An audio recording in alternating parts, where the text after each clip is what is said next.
One of my all-time biggest Total War dreams have just been achieved.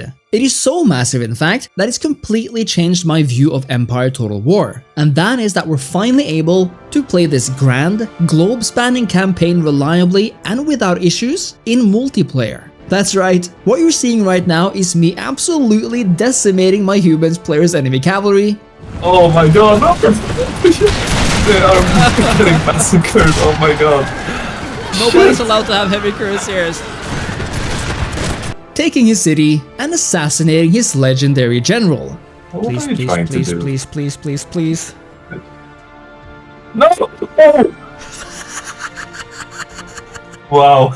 Right before it all went to shit, a massive battle was fought, and Serbia remaining a contested battleground of the war between mighty Austria, hegemon of the Holy Roman Empire, and the Ottoman Scourge, both controlled by human beings, i.e. me and the cool dude from a Discord server, the same dude who happens to have made all of this a reality. But how is this possible? Well, remember to leave a like on the video and subscribe to the channel, and I'll tell you exactly how this magical feat is made real for me and for you, my most cherished viewer. You might not know this, but in 2009, Creative Assembly actually released an open multiplayer campaign beta, allowing players to play Empire's campaign online together, just like they would be able to do with Napoleon coming the year after. But Empire's online campaign never actually left the beta stage, and it wasn't even available to everyone. You had to sign up for it for one, which I happened to do, and so I actually still have the possibility to play online campaigns natively. Sadly, the beta doesn't really work properly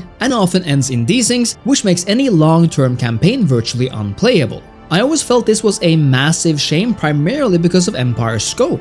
This vast map just begged to be played on versus or alongside a friend. Well, in the past year, modders have finally been able to figure out how to reliably play campaigns together. It began with former mod leader Cece of Empire 2 renown, who managed to implement it in their own mod. But my friend Ludde, an independent mercenary modder of sorts, was allowed to borrow the code and has now made multiplayer available for Vanilla, Darthmod, Imperial Destroyer, and my personal favorite, Pirates über alles. But how was this even possible? Well, it's actually quite simple, and I'll give you the steps. All you need to do is have a completely clean install of Empire, meaning you should delete the entire Empire folder in your Steam directory and the in-app data. You then reinstall, boot the game once to initialize certain settings, and then quit the game. You then head over to Ludde's Discord, download the Empire Total War multiplayer campaign enabler pack, and chuck it in your data folder. Easy, right? Well, now comes the spicy and frankly rather genius part. You download Radmin VPN, which allows you to set up and join local networks. And no, this is not a sponsorship. Both you and your friend have to use Radmin for this, because it creates a local network which actually lets you create an online campaign not from the multiplayer section, but from the local section in the game. In this way, we are now simulating an online environment in the game's local environment. It's actually such a cool trick, and what's more is that it works so much better than Empire's own online beta. That's all you have to do to play the vanilla campaign online, and it's a simple process which only takes you about 5 minutes after reinstalling Empire. If you'd like to play online with overhaul mods though, there are instructions for those as well on Ludde's Discord, and I highly encourage you to check them out, since Empire really is best enjoyed with mods in my opinion.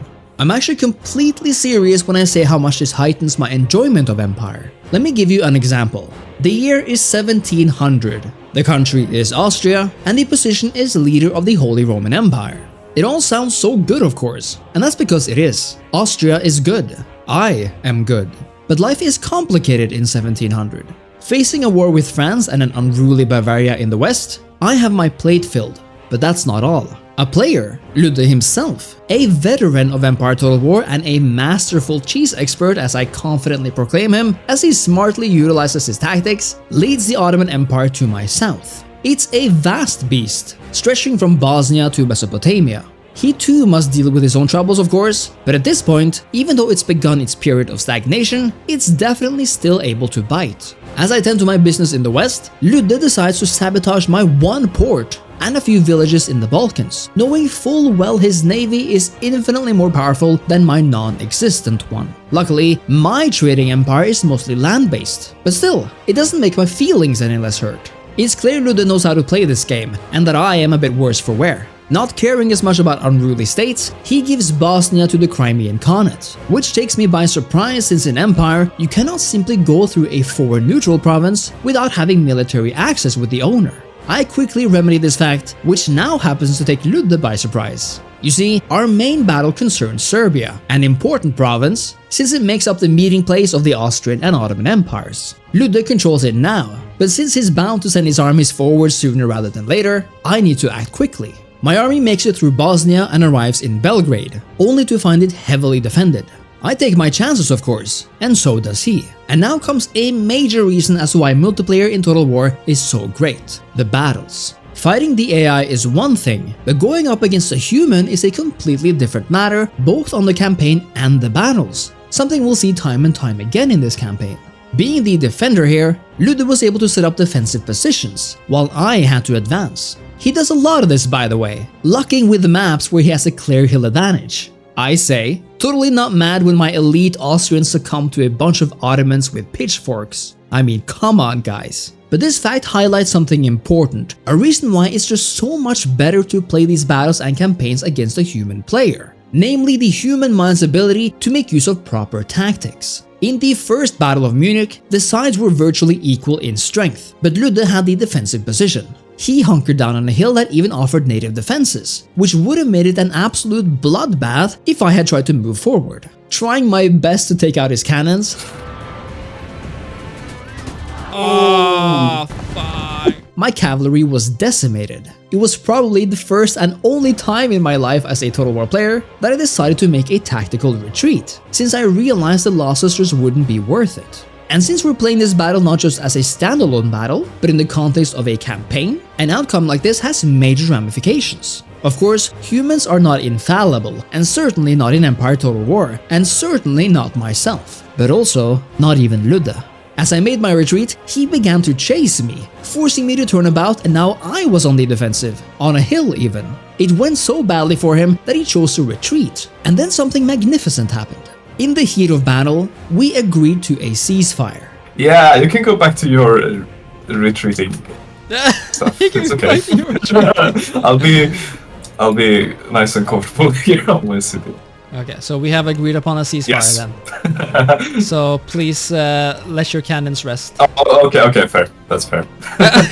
Actually, yeah, that's actually fair. This meant that I could retreat as I had planned to, but now without suffering the shelling of his cannons as I turned my ass around and ran. For all of the human elements we can praise in terms of tactics and strategy, this is one objective feature you just cannot get against the AI, namely that constant exchange of diplomacy even on the battlefield. Leading a Persian invasion, I managed an exclusive cavalry force, which was awesome, but not as awesome when you considered Ludde's love of defensive spikes. I did my best of course, but it wasn't enough to win the battle. But let's return to the Battle of Serbia. You see, I lost that first battle, but returned a few turns later, now with the by then victorious forces from Germany. However, my army was split in two, which in Empire means a great deal since, and this can really muck up your plans, the reinforcing army arrives unit by stinking unit, and from ridiculously far away, if you're unlucky. Don't be useless. Please don't be useless. Oh my god. That's really far. This meant that Ludde had time to deal with my first and weak army first, which he did, but not without issue. My soldiers fought bravely, managing to remove his cavalry from the face of the earth in the name of Austria, while my general made it to the reinforcing army alive. Now it was my turn, but my first move was to remove his artillery advantage. I sent out a unit of fast-moving light cavalry away from my army where his gaze was surely focused, and they made it quite far by the time he spotted them, and once he did, it was too late. But damn if it didn't get exciting. Oh, the cannons. Oh my god. Oh my god. Oh my god. Shit. No, not the bannerman. Oh my god, the humanity. Oh, look at that. Oh my god. Oh. Oh my god. Yeah. Jeez. Holy shit. Yeah, no, it's too late. Yeah. Oh my god. I was smiling the entire time. Yeah. That was nice. Oh my god.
With his artillery gun, we met as equals, even though he still held the high ground advantage. After plunging my cavalry into his army and destroying his ability to hold the line though, the battle didn't last too long, and Serbia was finally Austrian. Well, for now. You see, the Ottomans don't really quit, like, unless you make them. A monstrous army was on its way, but since I managed to misclick the end turn button, which delayed some important movements, both of us agreed on a 2-turn ceasefire. Of course, ceasefires only relate to the battlefield, and with a 31% chance of success, my assassin managed to kill the Ottoman level 9 general. The shots were heard far and wide, the news circulating in various newspapers around the empire, but it hadn't stopped the Ottomans. Another battle of Serbia was ahead, this time a much larger and more severe one. With no real hill advantage this time, and once again majorly out-cannoned, it was my view that the only way out of this battle was on the offensive. It took a while before the firing began, but once it didn't stop. This time, Ludde realized to protect his cannons, and my dear cavalry melted away as they approached.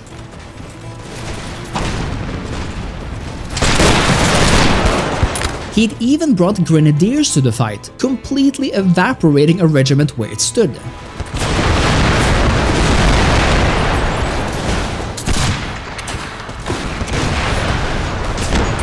I made as good use of my remaining cavalry as I could, and my general did as well as he managed as well. But in the end, Serbia was once again in Ottoman hands, although I at least did manage to pump his general full of lead before it was all over.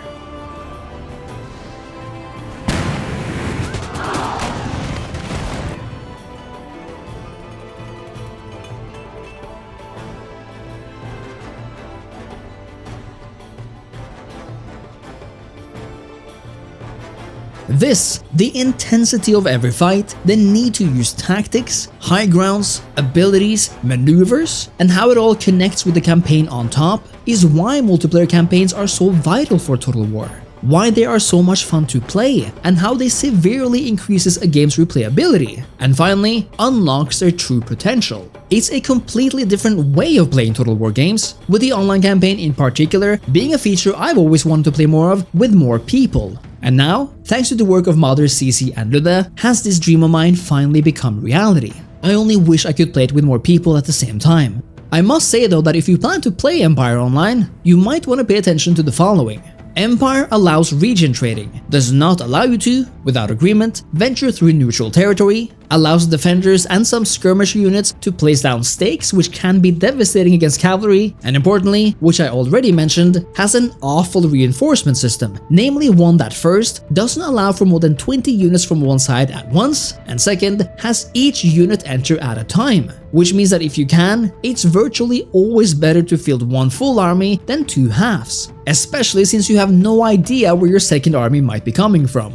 Also, Empire's online campaigns has no AI for the battlefields, meaning you're gonna have to fight every battle against your opponent unless you auto-resolve, so keep that in mind. I've had so much fun with Empire Total War's online mod so far, and I'm sure you will as well if you check it out. Make sure to visit Ludde's Empire Online campaign Discord for downloads and detailed instructions, and then head over to my Discord if you want to talk about or even organize campaigns with others. If you enjoyed the video, make sure to leave a like and a comment below, share your thoughts on Empire and this online mod, check the description for links, and thank you so much for watching.